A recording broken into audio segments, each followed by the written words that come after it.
Hello everyone, today we talk about the Iranian armed forces as part of a series that I begin just today about contemporary armies. There's not specific criterion, right? Today Iran came out. This is not a propaganda video, by the way, as I'm not definitely a fan of Iranian policy. So I just illustrate what the Iranian military is about, and I will keep updating the series with other countries. And given I decided this last year, made a video about the U.S. Marines, and I thought that it was cool because people watched it and they had something to say.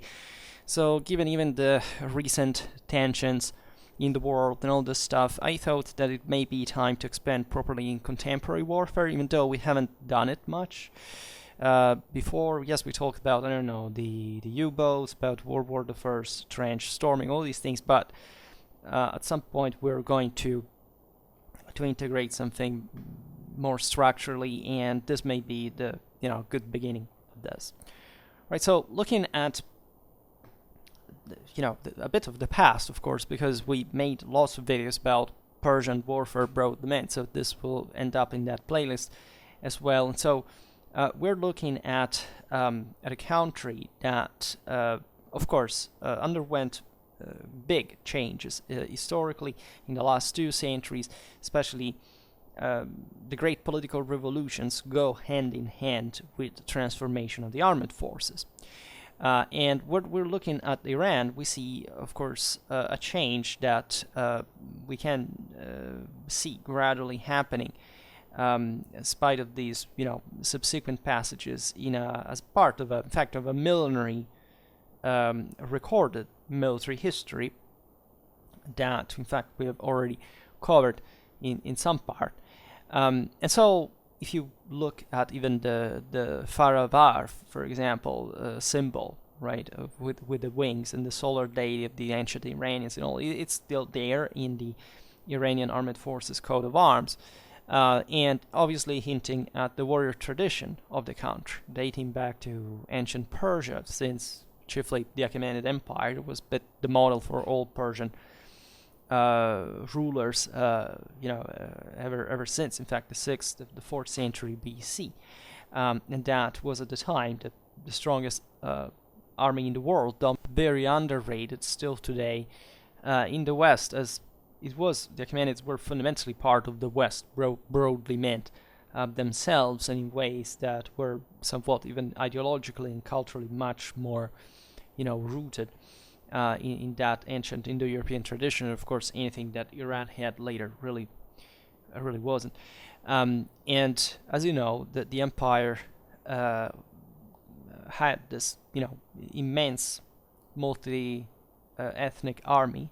Right, and it ruled the lands that stretch from the Indus Valley to Thrace, fundamentally. And then over the centuries, what Iranian history has been about. Effectively, other clans and kingdoms followed one another. Right, different dynasties, different peoples, waves, mostly from the steppes. That, however, were always absorbed in this local Iranian culture that, regionally speaking, has nothing to envy, from a cultural point of view, to Rome or to China, right? And that has always been the center of a powerful rule, right? Independent of the Arab world, even after the Islamization, and essentially in between worlds, right? The West, the East, also. So we look at the Mediterranean, China, India as well, with which it had also important context.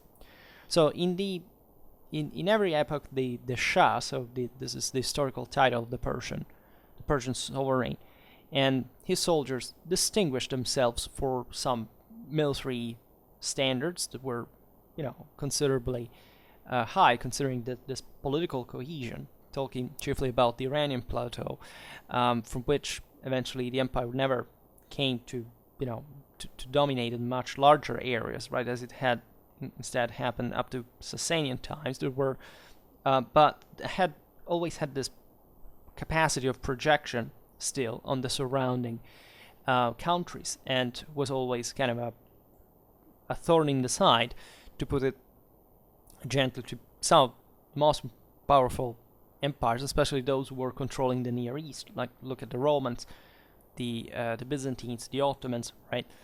And so, there is an important military tradition of the country, albeit in the 18th century, as it happened for most of these military traditions, Persia found itself almost without adequate military forces in the face of Western expansion, right? And so this gave a way to a refoundation and modernization based above all on the contribution of small and specialized companies of foreign soldiers, mostly Europeans, right? At the time, mostly it was about Russian pressure, but also, also a Western country, and the same Iranian officers were sent en masse, literally, in Europe to be educated according to the local strategical culture. And in 1925, as you know, with the rise of the Pahlavi dynasty, the military properly took over power, right? However, Iran remained the object of the influence exercised by the colonialist powers, with the preponderance of the British, that first the Nazis and then the Soviets tried to counter, right? What the deal was by World War II. The Shahs were actually philo-Nazis, and the Soviets and the British were quite interested in Iran because of the Caspian corridor that also, from which the Soviet Union benefited dramatically. Western help with Lend-Lease and all these things that, at that point when it was under siege, Stalingrad is just, on the mouth of the Volga. And so that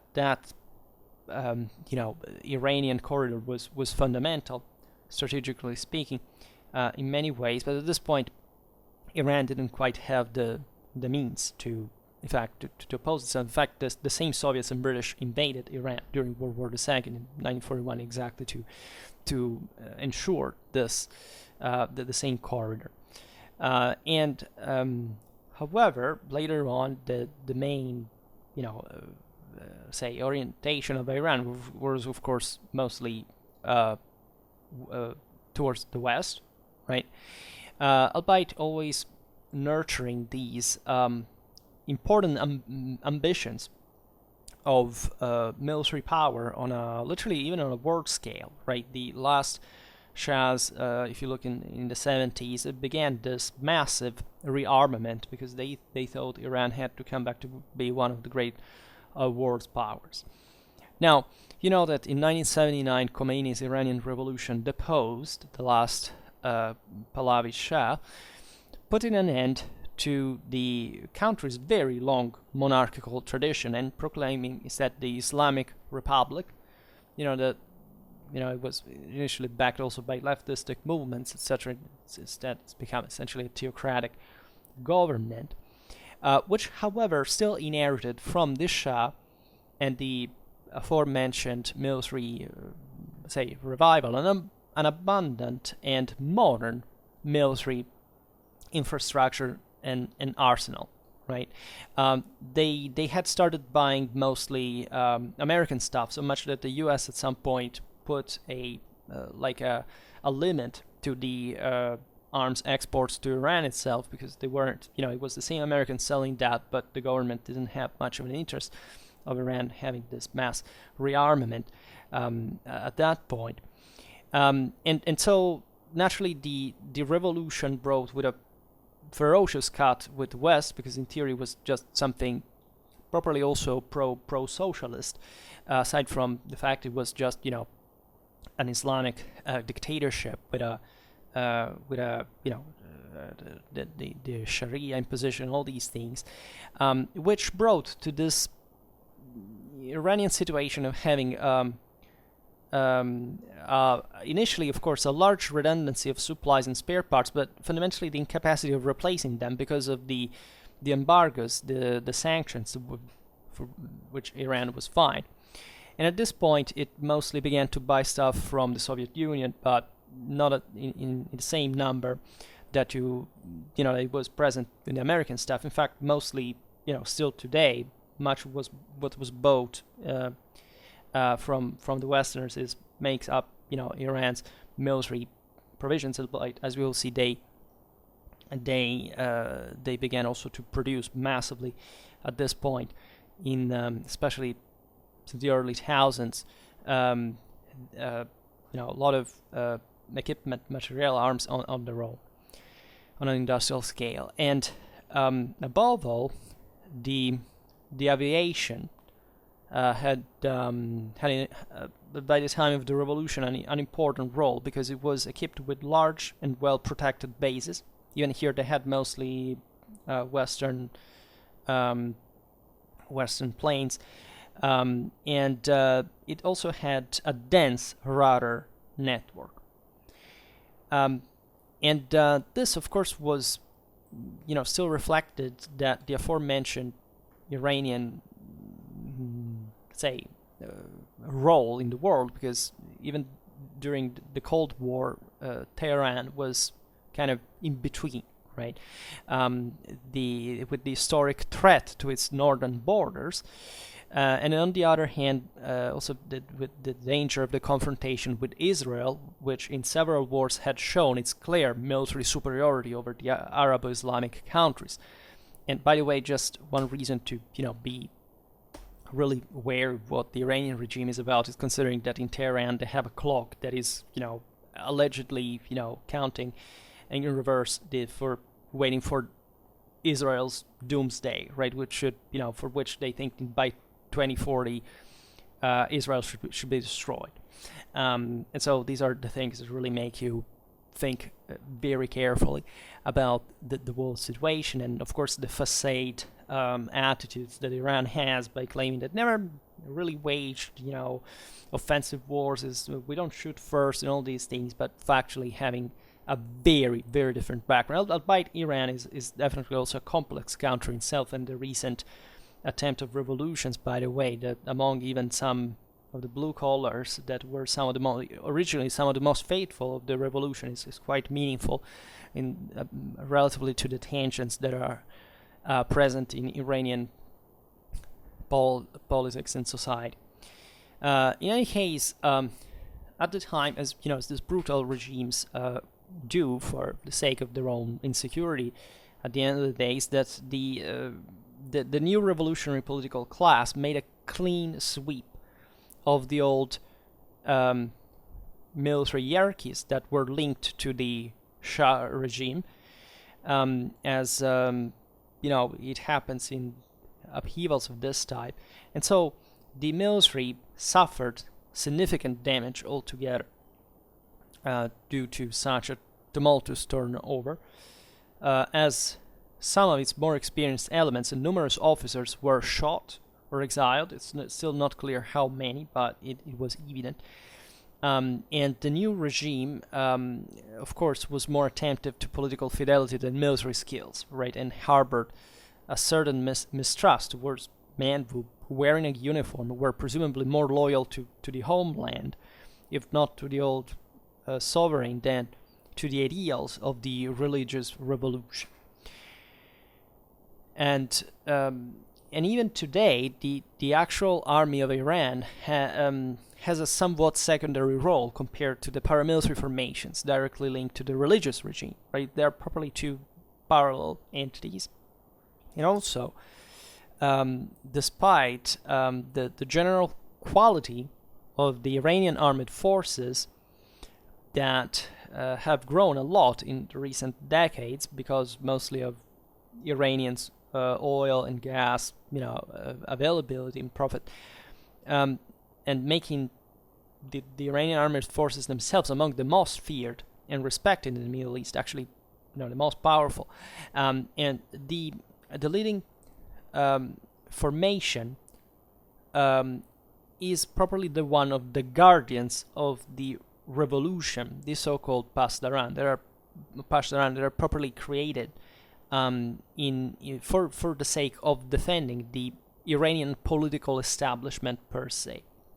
So the Pasdaran constitute a true power structure parallel to the state, not just to the military, right? This is made up of voluntary assault corps and established in 1979 with the task of defending the Islamic Republic to death, right? There is much of a sort of even I've heard they replicated properly the same concept of Iran, like the Persian immortals and this kind of idea that doesn't matter how many you will kill, because these are large formations.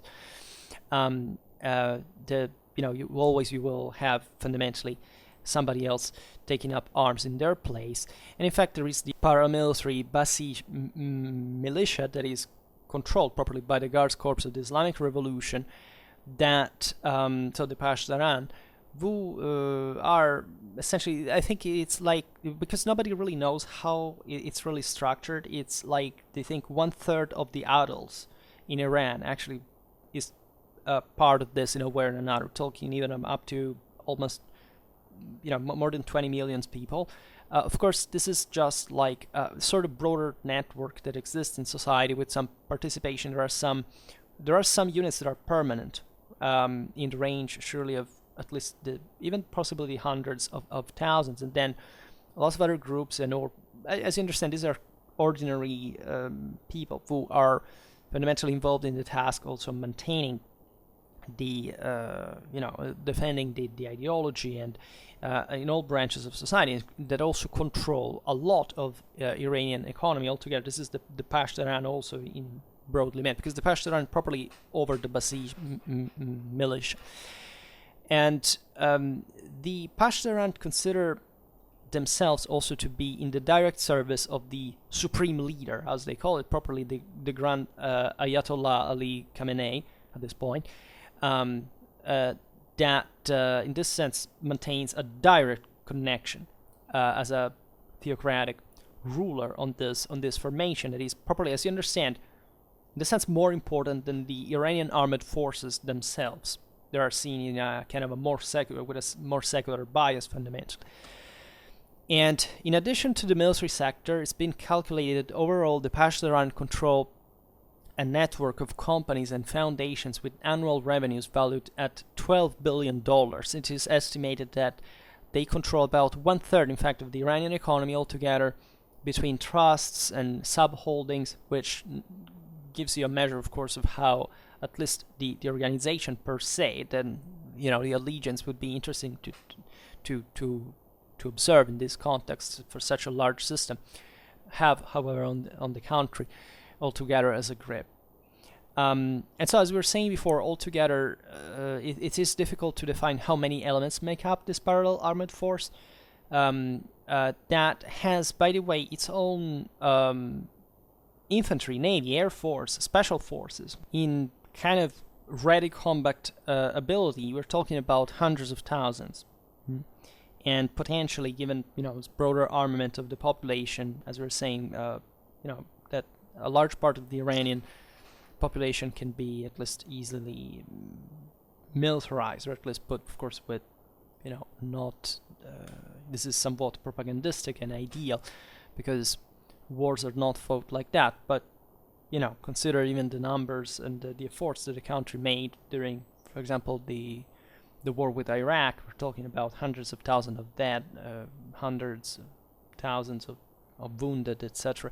So these are countries that, at least in a relatively recent past, so the need of some broader mobilization, which is not quite the case today, but the same revolution, which it was peculiar because it didn't really start from any particular crisis or, military disgruntlement or something like that, still brought to this important change. So that is exemplificative of the potential, at least, that agitates within the country, even for properly domestic affairs.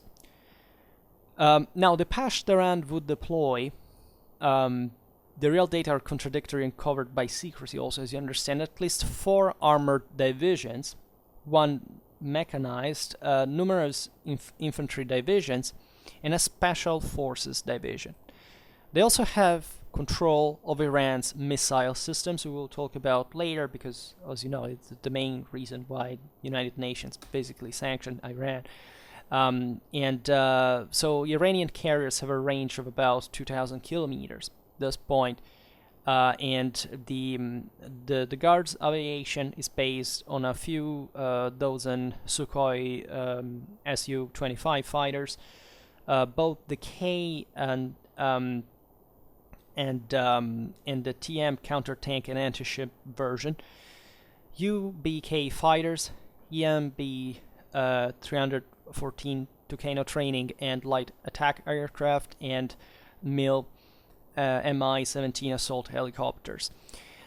The Pashtun fleet has repeatedly made headlines for threatening operations in the Persian Gulf and the Strait of Hormuz that Iran sees, as properly as by proclamation, an area from which everybody, and particularly as they called it, the Great Satan in the United States, fundamentally should stay out. Right, there's this dramatic statement. Americans, the more you stay out of here, the better it is for you, and all.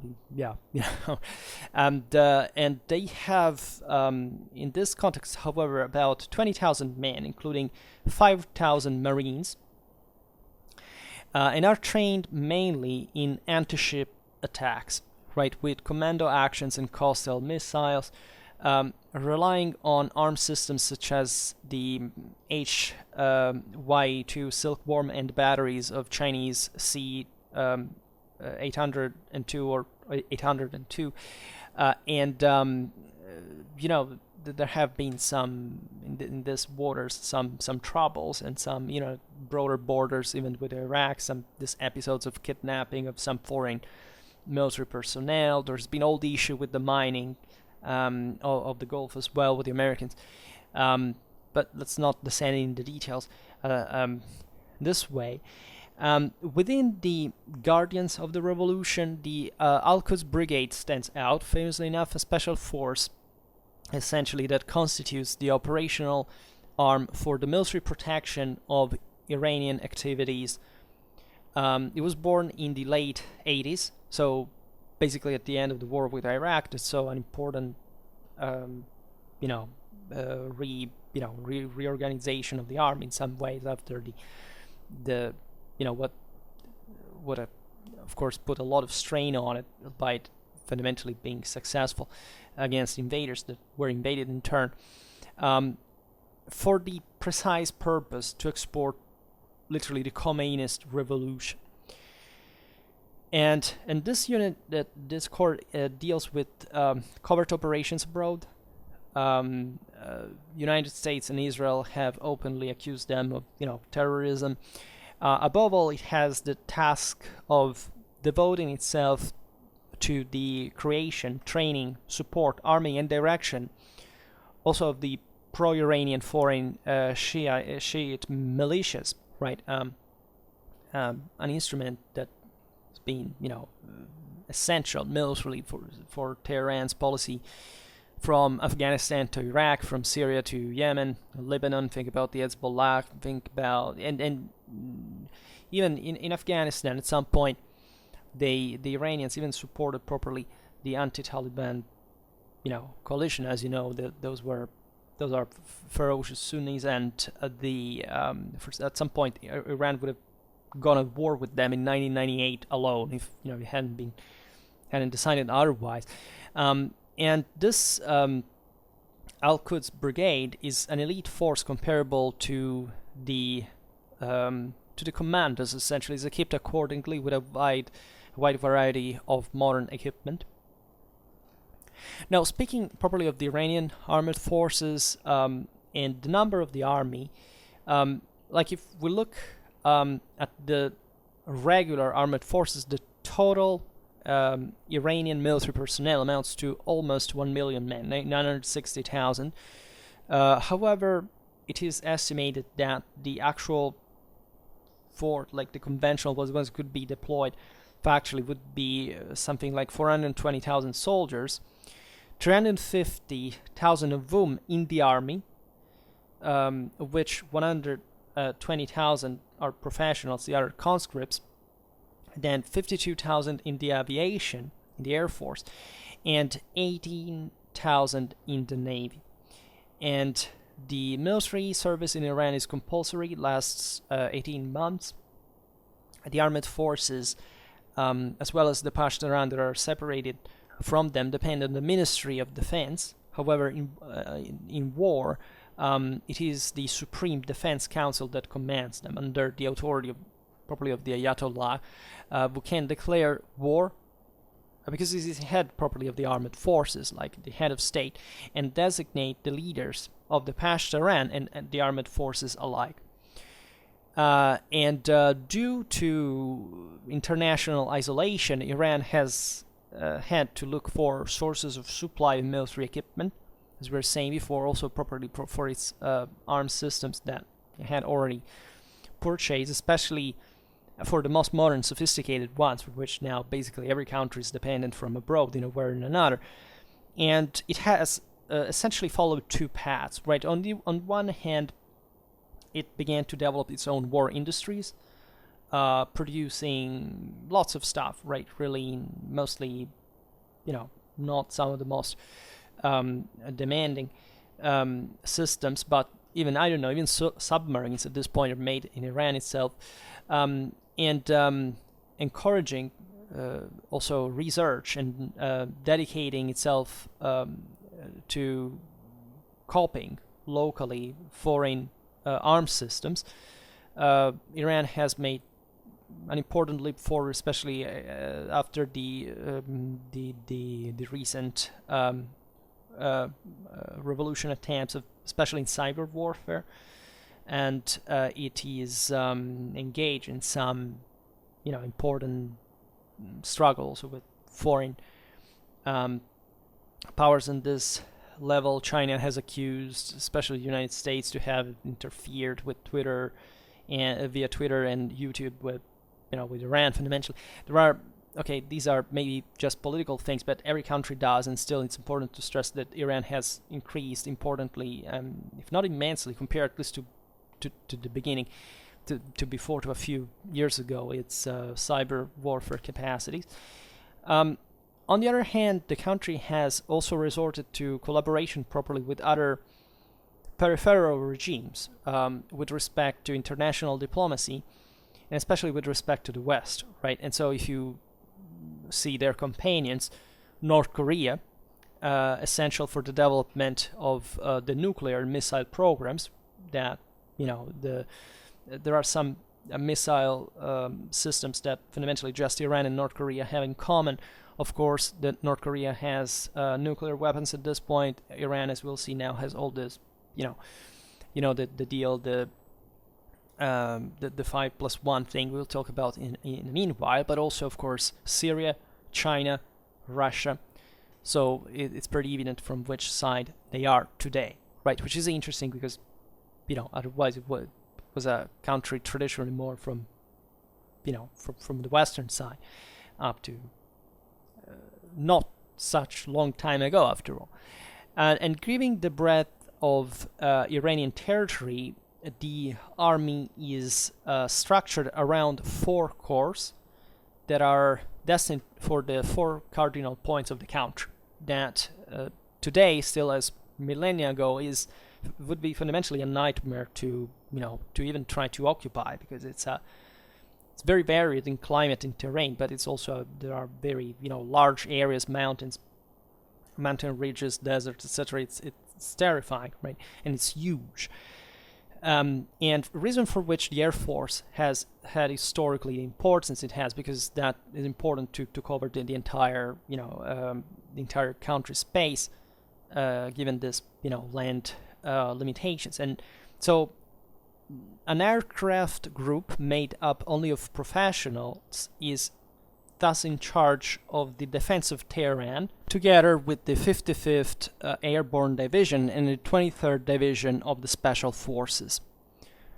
The armored forces of the Iranian army count on a significant number of tanks and armored vehicles, rather mixed because they add up these residues of Western supplies to the Shah, such as, for example, the Chieftain tanks, and the most recent Russian-made supplies, such as the T-72s and many other models, by the way. It's really a melange. There are the Chinese Type 59 and Type 69 too, and the artillery also has something like 3,000 guns at this point, roughly. The army itself has a small air force of its own, right, which is just exposed with air force in that of the Pashtun. And so the Navy has, right, an air force on its own, as well as a corps of 2,600 Marines. And the strategic task of the Iranian Navy is evidently controlling the crucial Persian Gulf, but also it has contingents in the Caspian Sea and the Indian Ocean. The Navy has about 30 submarines in service. The other vessels are also kind of a melange of other, mostly Western countries' purchases.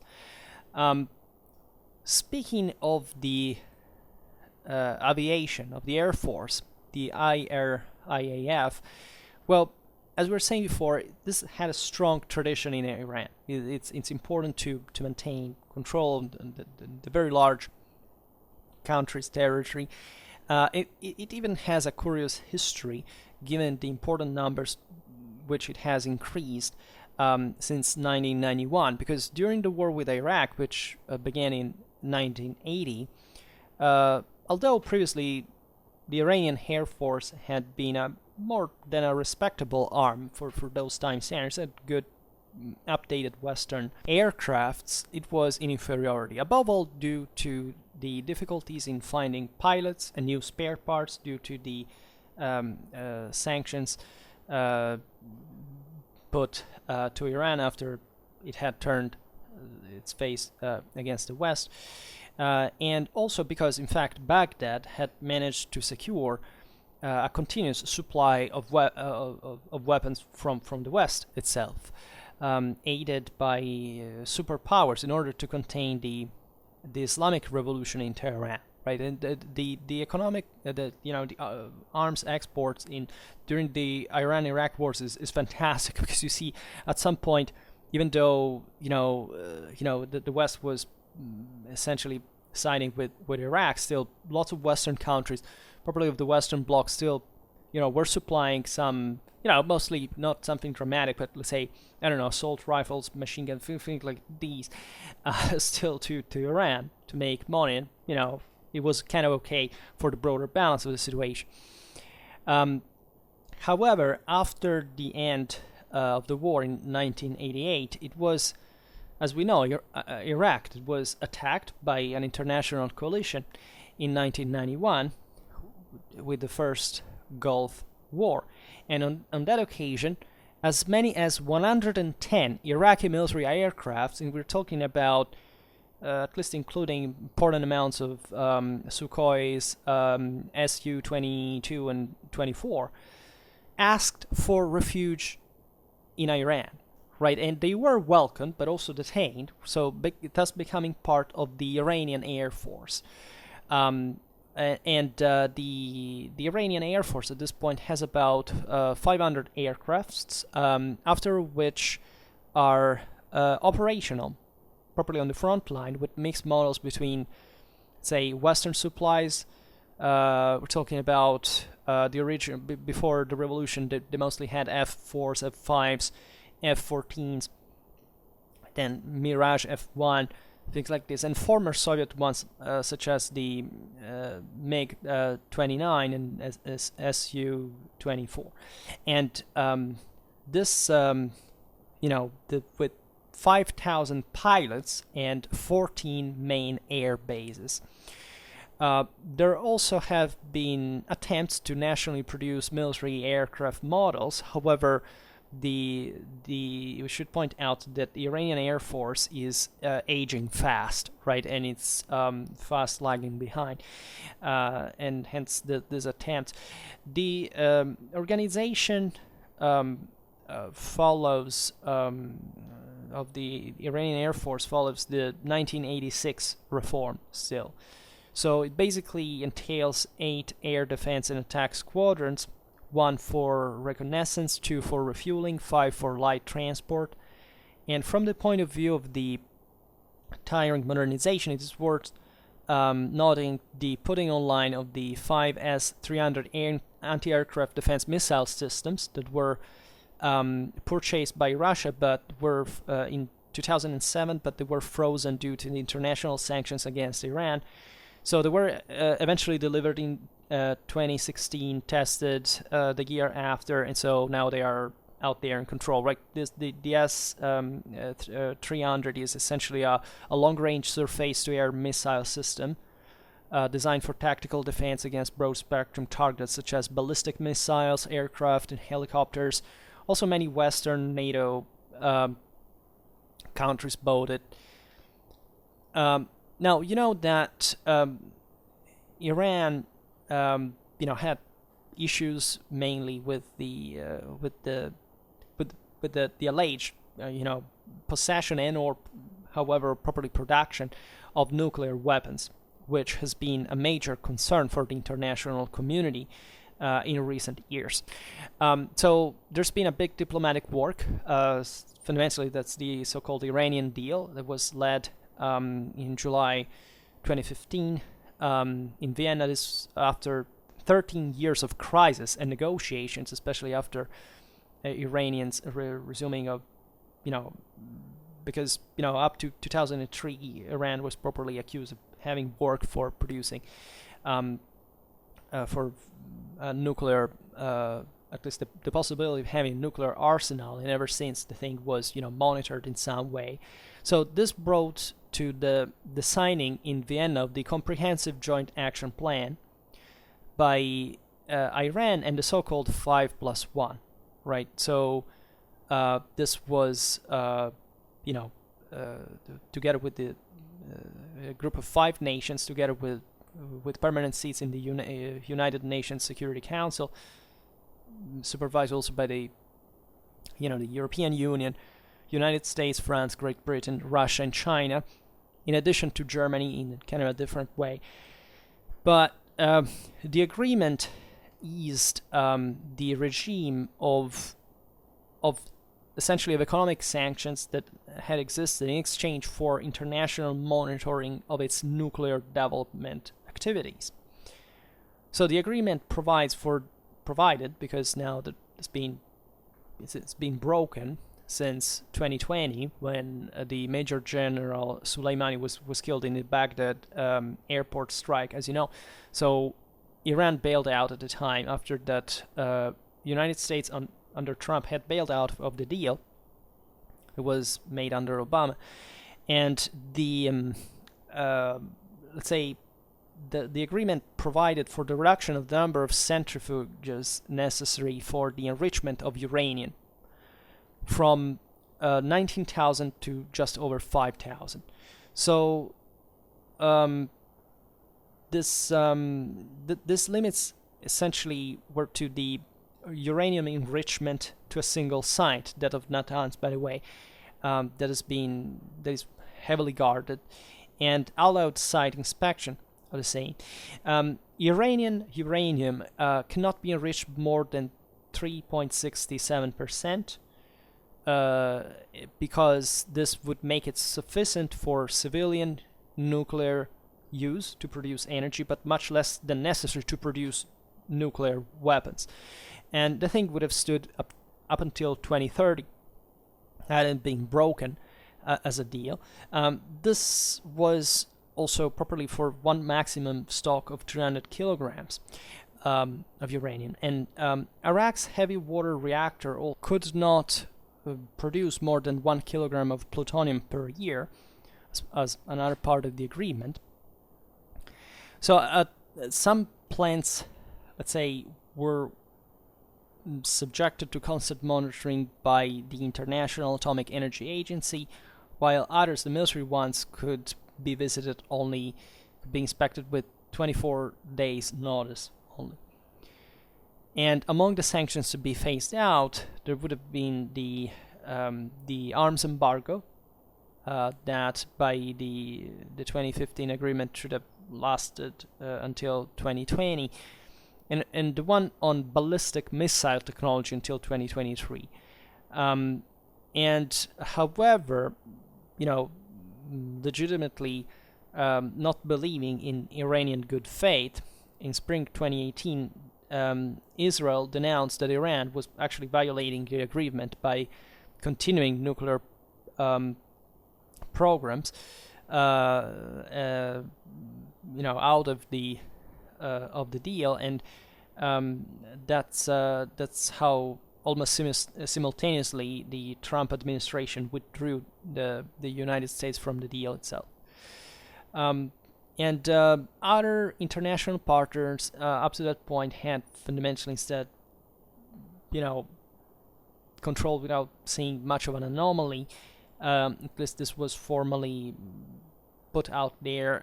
There were ambiguities in this because, every statement in that regard was used as a political tool, right? For example, Putin at some point said, we don't think that Iran is doing anything to continue its nuclear program. Then Medvedev said instead at some point, they're at least, however, pretty close to that. So there's always this ambiguity. Now, after 2020, let's say the parts have reapproached in a way for reestablishing the deal, as the Iranians said that they are, okay, it's essentially, reestablishing at some point with the previous conditions. So this is more or less where we have arrived to, and the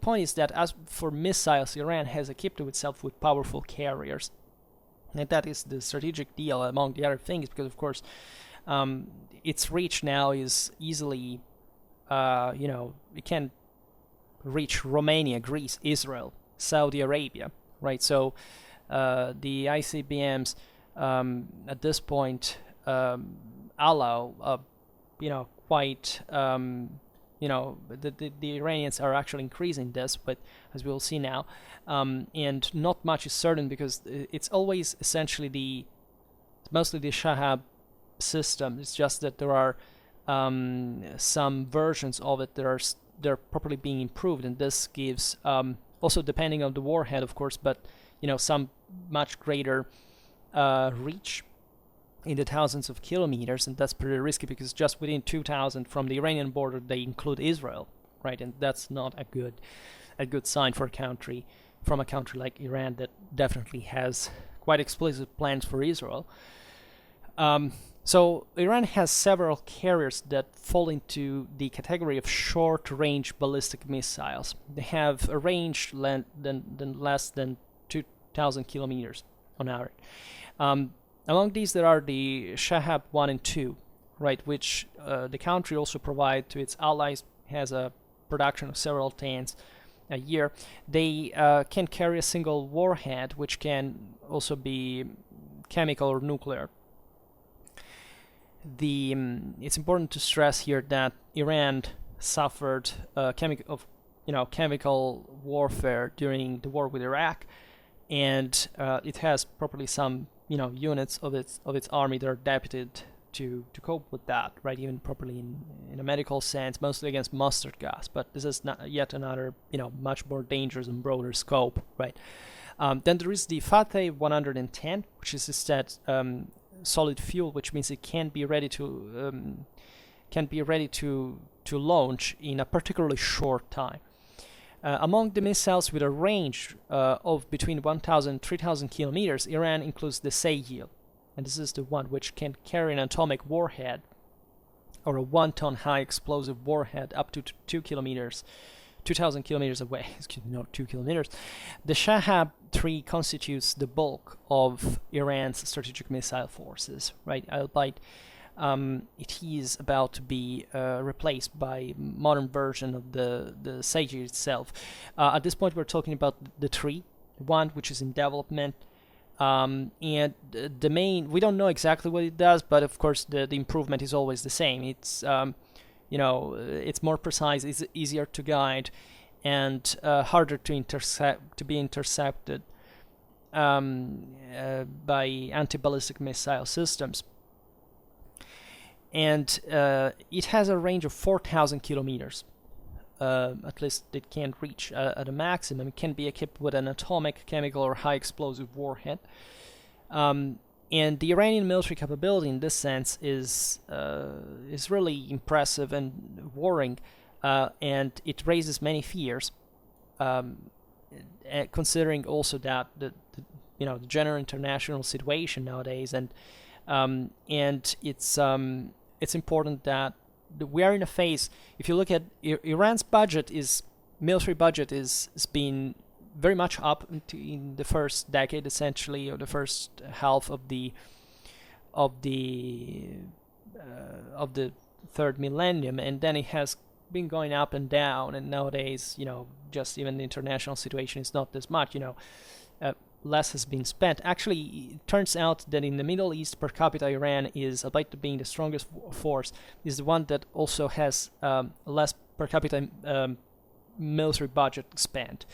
However, the situation is, we are in a phase of broader military, contraction in the world, right? You don't look at much of what is happening in Ukraine. You'd say it goes in another direction, but in the sense that we are witnessing a crisis that is making countries all kind of consider and ring-vested mostly on a sense of a local, or just in that sense, the same goes for Russia in a sense, with this greater interest for surrounding strategic reaches rather than broader global interventions. Think about how much also the United States have been bailing out and closing bases and so on. Iran specifically has, given also the aging of its air force and probably not the dramatic interest to at least to expand it in quantity, rather improving it in quality to make it competitive with the fifth generation type of aircrafts, has been investing much more in its missile capacities, right? Because that is a way just to, as we've seen, we go from the ICBMs to the local, S-300, just to have this kind of easy way of reach of hitting, targets on a broader range, increasing the deterrence and kind of increasing thus the stability of the country within itself, right? And this is mainly the direction is being taken. So, but this is not comforting at the same time either, because all this, ambiguity with the nuclear, weapons production capability, and all these bailing outs and attritions with the West and so on. And the same Iranian deal was somewhat debatable in itself. As you know, this can get political quite fast, but let's say have given me at least the impression quite easily that Iran is still pursuing whatever the hell they like in the fashion of, of course, not necessarily being this overtly aggressive expansionistic power, because yes, they have interfered in Iraq, they still are, a pain behind with the Hezbollahs, with terrorism, and all these things. But I think about, what is with Yemen, all these things. But and they are quite nasty in that regard. But at the same time, they are still working properly for reaching some higher status of power that in the area can become even more threatening. And so I personally not very optimistic about the broader situation. In any case, this is it. And then at some point we can of course make more videos in detail also on these topics. You want to focus on However, for now, I stop it here. I just hope that you enjoyed this video. If you did, please share it. Otherwise, leave a like or subscribe to my channel if you're interested in my upcoming content. And for now, I thank you heartily for listening to me. I wish you a nice time and see you next time. Bye.